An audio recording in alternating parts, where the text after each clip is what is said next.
Welcome to City X. The excitement around the release of iPhone 16 series is still in the air, and now that I've had this iPhone 16 Pro for over a week, let's see if it's a buy. And as we're talking about this, guys, I'd appreciate if you can like this video and subscribe to this channel. Now, let's get to it. So, not to get off to a negative start, but I do want to get this out of the way because this has been the biggest highlight in most of Apple's marketing around iPhone 16 release, and that is Apple Intelligence. My issue with Apple Intelligence on this phone is that, well, it's not there. The absence of the anticipated AI features that were announced at the launch of these phones is frustrating. Apple in the recent weeks has spoken extensively about its new AI-powered tools like advanced Siri, image generation, writing tools, and so much more. Here's what we have in comparison for now. Siri, what's the name of the guy I had a meeting with a couple of months ago at Cafe Grinnell? You met Zach Wingate at Cafe Grinnell. Siri, on September 10th, who did I have a meeting with? This lag of Apple Intelligence release is leading me to concerns about whether the devices are fully ready for consumers. Also, this raises a critical point about whether our expectations are set appropriately and if we should invest in these phones based on future promises by Apple. That aside, let's talk about the iPhone 16 Pro as a phone on its own. When it comes to design, the iPhone 16 Pro maintains a similar look to its predecessor, featuring new color options and slightly larger camera lenses.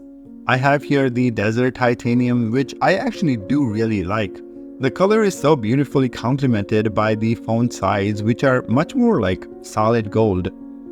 However, to many, this color will appear quite similar to the rose gold that we've seen in the past phones.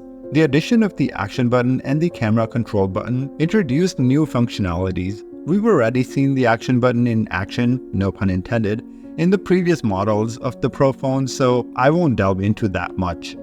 But the camera control button does offer something very new to the hardware, which is rare for iPhones. The usage of this button will depend on how you use your camera. If you want to have that real camera feel to your photography, this button does help with that. That being said, the button will need some getting used to. The hard click, the half click, the double click attributes require a bit of a learning curve. I also found that most of the functions of this button are mostly easily accessible, so I don't see why an additional accessibility for them would be needed. In fact, as a casual photographer, I would still find it easier to take pictures using the screen touch than a hardware button.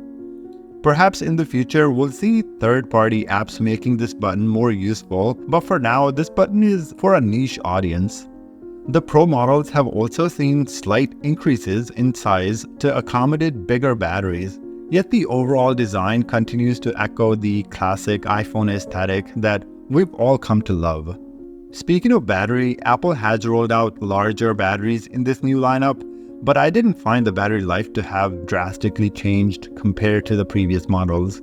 Apple did advertise an improved video playback, but I found it to be mostly consistent with the iPhone 15 Pro. The charging speed on this phone, though, is pretty impressive, with support for 45-watt wired charging. In terms of camera capabilities, the iPhone 16 Pro includes some impressive upgrades. The primary sensor delivers outstanding performance in various lighting conditions, and the ultra-wide telephoto lenses enhance detail and versatility. While there are some minor issues with the low-light performance, ultimately, in my opinion, this phone offers some of the best camera functionalities on the market.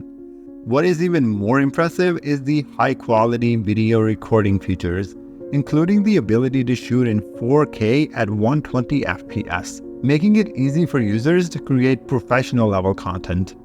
Considering the big upgrades to camera and the inclusion of camera control button, the iPhone 16 Pro phones are clearly designed for the photography fans. Additional software upgrades with iOS 18 for photography are also pretty neat. The A18 chip of this phone, again, has been advertised as made to accommodate Apple Intelligence, and I've already provided my thoughts on that.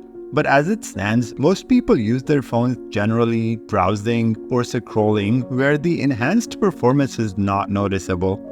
But when it comes to gaming, the experience does feel much more smooth and immersive. The details of colors and scenery feel so much more alive. Gamers will appreciate the performance of this phone.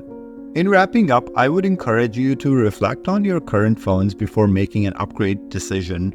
iPhone 16 Pro serves as a solid option for those using older iPhones, and if you're a big photography geek, this phone was pretty much designed for you, with advanced camera and display features. For the rest, especially those who have seen advertisement of all the Apple intelligence and high performance of this phone, I recommend waiting till the next OS launch to decide if you need a new phone to accommodate the new capabilities. I personally love iPhones, and I appreciate that Apple tried something new with the camera control button, even if I didn't find it very useful. This phone comes with some fun improvements, so the decision on getting this phone comes down to your preferences and usage style. That concludes this review. If you enjoyed this video, please do subscribe to this channel. I appreciate your support, and thank you for watching.